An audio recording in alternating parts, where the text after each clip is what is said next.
Hey there. Welcome to our regulars and our newbies for our Friday noon Bible study.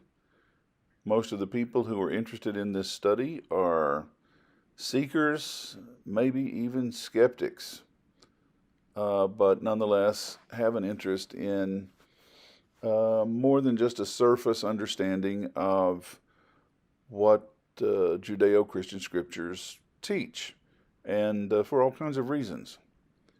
We are in our third session of studying the book of Philippians. We've been trying to get through the first 11 verses of chapter 1. This is our third effort, and today I promise that we will absolutely do that. So we will be going from verse 7 through verse 11. That's all we're going to hope for this week, and surely can manage that. In terms of format this week, I'd like to start with key words, and then once we have that in mind, we will start reading the verses themselves and pause when we come to where one of these key words has been used by Paul dictating probably to Timothy from house arrest in Rome, writing back to the church in Philippi. We'll stop and pause, as I said, and comment further on these words, these key words. Also may do the same thing for some of the words that we already covered in a previous session, which you can go back and access if you wish. If you missed a session or want to watch a session again, you can certainly go back and review it.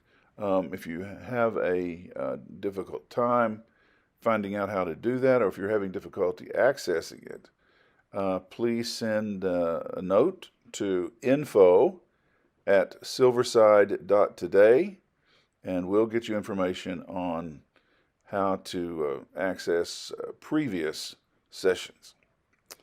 So let's get going with the first key word that will come our way. And I will ask you to recall or review, going back to the first session, when I introduced you to a very important New Testament scholar by the name of Ernst Lohmeyer, who, in his study of the book of Philippians, found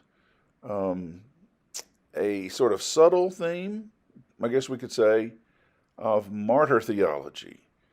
Ernst Lohmeyer believed that there were people in the church at Philippi who glorified martyrdom to such an extent that they might have been willing to help death along when it wasn't absolutely necessary, so that they could be martyrs, which was the most glorious investment of one's life one could possibly make for the cause of Jesus. There should be obvious concerns and problems about that, but in any case, the word martis, some would pronounce it martus, but martis in modern Greek is simply translated as witness, but it is also the foundation word for martyr, and obviously connected to the whole concept of martyrdom. The companion words for right and righteous or righteousness both appear in this little snippet of the first chapter of Philippians that we're looking at today.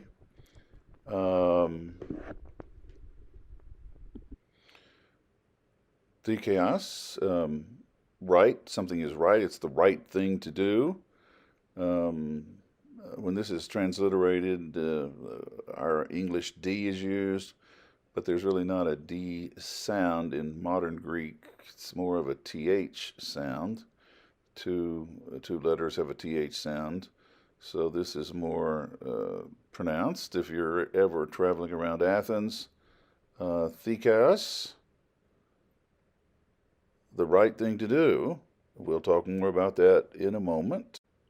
And its cousin is thikaiosine, which is righteousness. And you can see from the definition on the screen, it's a particular kind of righteousness which has very little to do with what a lot of holier than thous and falsely pious people running around say that righteousness is in our day and time.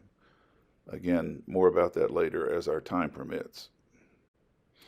The Greek word for knowledge is gnosis. We don't have gnosis by itself in our passage for today, but we have gnosis used in a compound form, epignosis.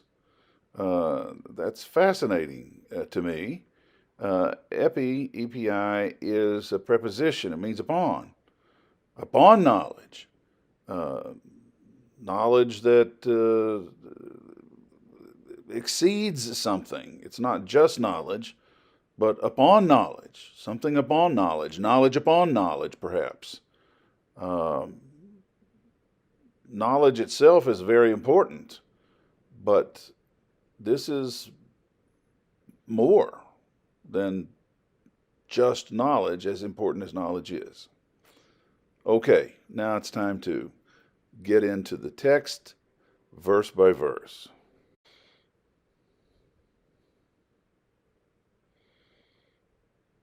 Okay, beginning with verse 7.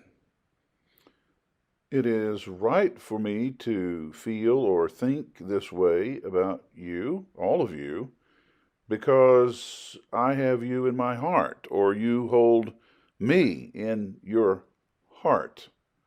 I want to focus just a little bit on the word heart, very briefly on the word heart, just to remind you that in a previous session, we pointed out that when Paul refers to the heart, he's not referring to the center of feelings or to the organ that pumps blood. He's referring to what he and people in his culture thought of as that quality humans have that allow them to permit them to be spiritual beings.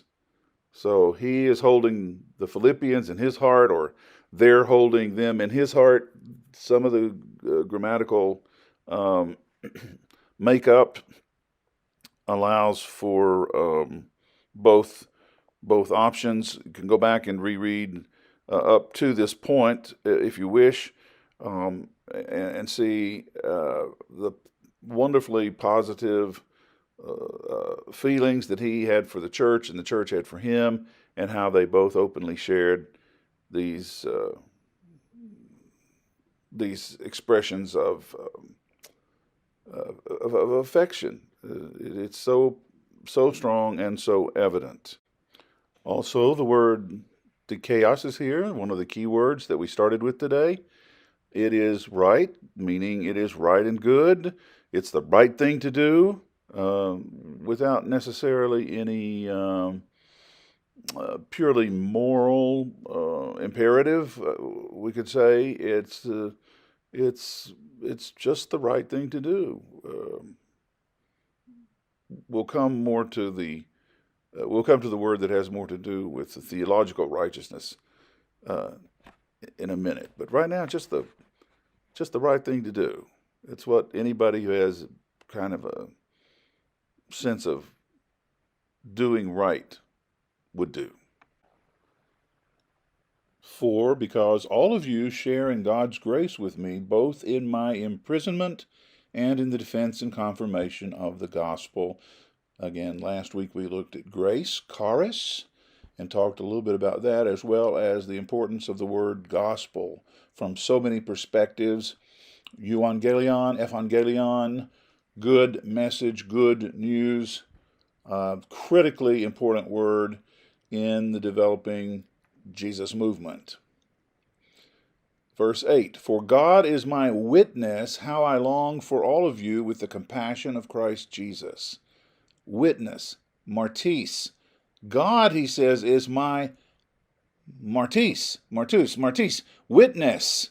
And that is the same word that becomes the word for somebody who is martyred for the cause of Jesus, and the word that becomes the basis for martyrdom, as I mentioned a moment ago. God, he says, is my witness to the end, through and through, as much as one can be a witness. How I long for all of you, everybody in the congregation, with the compassion of the Anointed One, Jesus.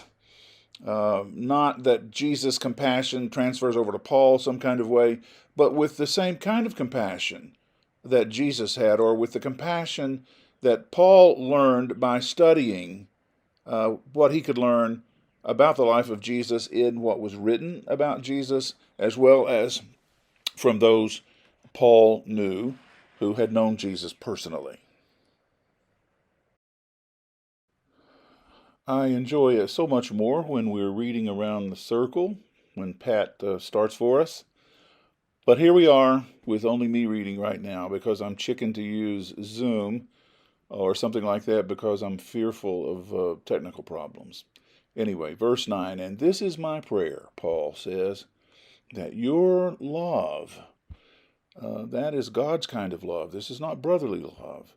That your selfless love for one another may overflow more and more with knowledge. Here's this word we talked about at the first, epignosis,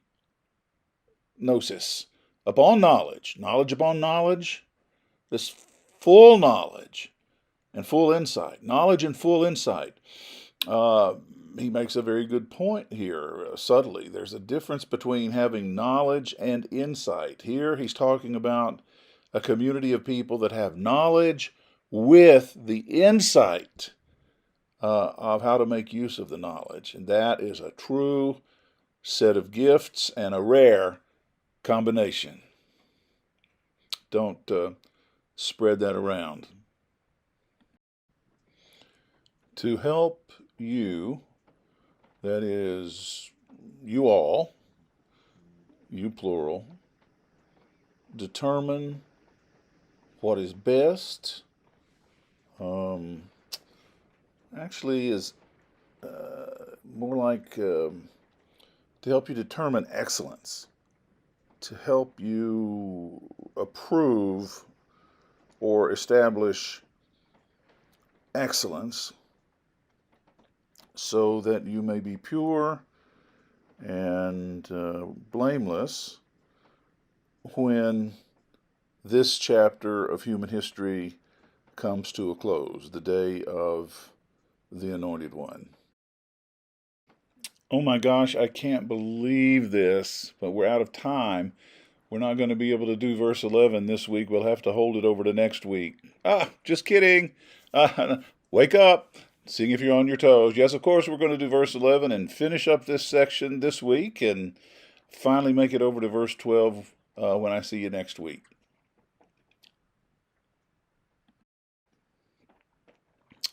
Having produced the harvest of righteousness, there's that theological righteousness that I was talking about earlier, that comes through Jesus, the Anointed One, for the glory, doxa, from which we get doxology and such, and praise of God. So having produced the harvest, or could be having been filled or being filled with the fruit, karpos, same as the fruit of the Spirit, could be translated having produced the fruit of righteousness that comes through Jesus the Anointed One for the doxa, the glory and praise of God. And there you have our lesson for the week. Righteousness is always a concern for Paul, but it's not just righteousness for righteousness' sake. It's not It's not fake piety. It's not Pharisaic, sort of put on piety. It's nitty gritty righteousness. It's not a show off kind of righteousness. It's a righteousness that seeks justice, and it's right because it is right, not just in the garden variety way we talked about earlier, but because it honors God, it honors other people, and it honors the person and the community doing the acting. Blessings upon you. Thank you for joining me again this week. I look forward to seeing you next week. Sunday morning, our online sermonette, I think, is a little interesting road I've been traveling this week. The sermonette will be called Jesus, Public Health, and Quarantine.